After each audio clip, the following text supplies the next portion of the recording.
Iwi a koia pea te kura reo tuatahi o tōna momo. Ara e hāngai pūana ki ngā kaimahi hauora. Kia hono rātou ki te reo Māori i roto i wā rātou mahi. Neke atu i te kotahi rau tauira kua tai atu ki tangata rua marae ki roto o Rotorua. Kei reira hoki tā tātou kaikawe kōrero o te Waiariki a Timoti Takiwai. Nō reira, me whakawhiti atu tātou ki aia. E hoa kōrero hia mai ngā ahuatanga o tēnā kura reona. Ara, Scotty, ai tika tō kōrero, neke atu i te kotahirau tānata i whakaeke mai ki te marae o tanata rua i tēnei ata, a ki tēnei wānana reo Māori. E ki te anai muri āhau kai te haruru te marae ātea, e haruru anō hoki te wharenui i te mea, ko te pūtaki o tēnei wānana, ko te ako i te reo Māori i te tuatahi, enari pēnei e nei na mahi nei, ko te whakapakari ngā taha katoa o te whare tanata. Hei whakakina ki aki e nei kōrero tēnā whakarono mai, ki tēnei pūrono. Ko te tō pūtanga o te reo Māori me te hauora.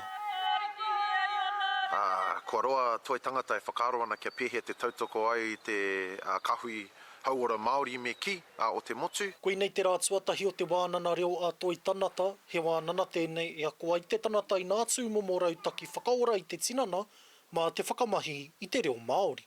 Ko te whakaaro toi tangata kia pēhea ai e tautoko i era o ngā mātāpono mātua tipuna, ngā tikanga, ngā kōrero tuku iho, hei arahi i a tātou i roto i ngā mahi. Ko mātou tērā e whakaaro ana ki ngā momo mātauranga Māori hei tautoko hia i te ao o te kori, o te kai, o te tākoro, putanoa atu i te motu. Neke atu i te kotahirau nā tānata i rehita ki tēnei wānana e toru rāterua. Mo etahi, he whare haumaru mai nā pēpē hitana o a rātou mahi ki nā whare o tauiwi. E nui ngā tangata e tai mai ana ki tēnei o ngā momo kaupapa e noho auraki ana i roto o te rātou mahi. No reira ko rātou ngā mea katoa e hāngai ana ki te ao Māori. No reira ko te pūtaki o tēnei kaupapa kia whai wāhi haumaru mō ngā kaimahi ki te noho Māori ai. I te mutuna iho ko te reo Māori te kai hāpai i tēnei waka. He reo hauora te reo Māori. No reira, mā te akoranga i roto i ngā kaupapa o ngā mātua tipuna, ka whakapiki ake tō hauora i roto i tō ako i tō reo. Ko te whakawhiti o te whakaaro, kia ora i mō nātau e heke mai nei. Timoti Takiwai, te karere.